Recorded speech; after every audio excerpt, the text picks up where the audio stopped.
Hi guys, it's Ray here from City Fan TV with another Manchester City news update, a transfer update for you.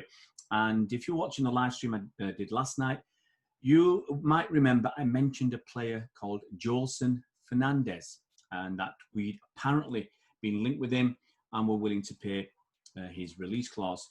So I thought I'll do a video about him and tell you a little bit more about this wonder kid. Every new kid coming through is a wonder kid these days. But this one looks a little bit special. Now, Joelson Fernandes, he's a 17-year-old forward, only 17 years old, who plays for Sporting Lisbon in Portugal. Now, he was born in the Portuguese colony of Guinea-Bissau in West Africa. He has dual nationality, which gives him that all-important EU passport. That's basically for kids who want to come to England. Now, it's been rumoured that RB Leipzig, Dortmund, Barca, Juventus have all been interested, and that Arsenal have had 2 bids rejected. The last one, a player and a cash deal, worth about £30 million. Now, Man City and Chelsea have been rumoured to enter the fray, both willing to pay his release clause of about 45 million euros, I believe.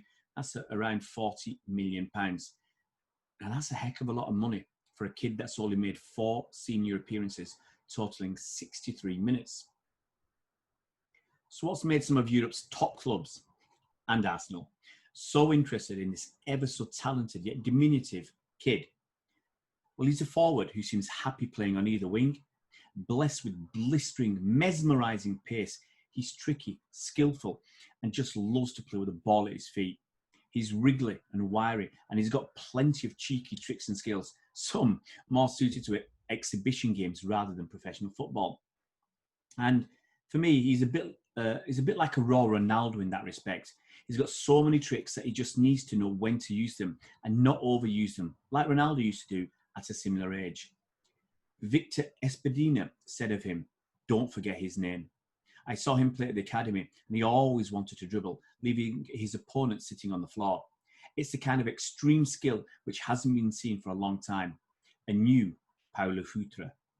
If you don't know who Paulo Futre is, go and check on YouTube, guys. Amazing player.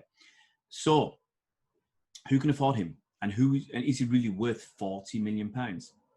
Personally, I can't see Arsenal's interest going beyond what they're currently offered.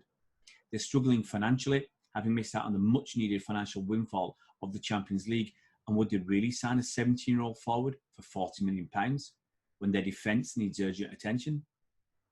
Many of Europe's so-called big clubs are also going through financial issues, and many seem to have dropped their interest as Sporting insist the player won't be leaving on the cheap.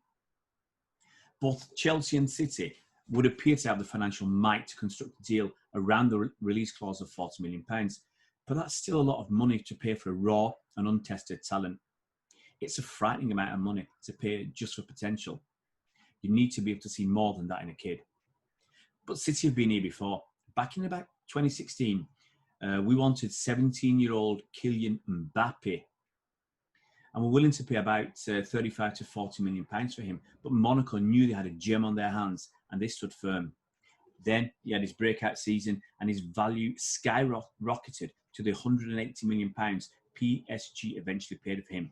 I don't think anyone would have complained if City had bagged Mbappe for 40 million pounds. So, if a player looks like a generational talent, I think City will pay the big bucks to try and sign him. We paid a similar price, about £37 million, for a 20-year-old Leroy Sané, and he didn't turn out too bad either. It'll be very interesting to see what City do regarding Joelson Fernandes. Would they buy him and loan him back for a season, or bring him straight over to Manchester to integrate him into the club? Personally, I'd go for the former and let him develop in a more familiar environment where he's likely to play more first-team football, because at City, we're already blessed with an array of superb attacking talent. Can I see this deal being made? It's really hard for me to say. I haven't seen the kid play for myself.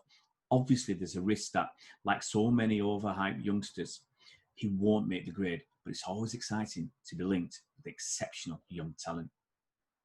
Guys, if you're new to our channel, it would be fantastic if you could subscribe to the channel and hit that bell icon so you're notified as soon as new videos come out. See you around, Blues.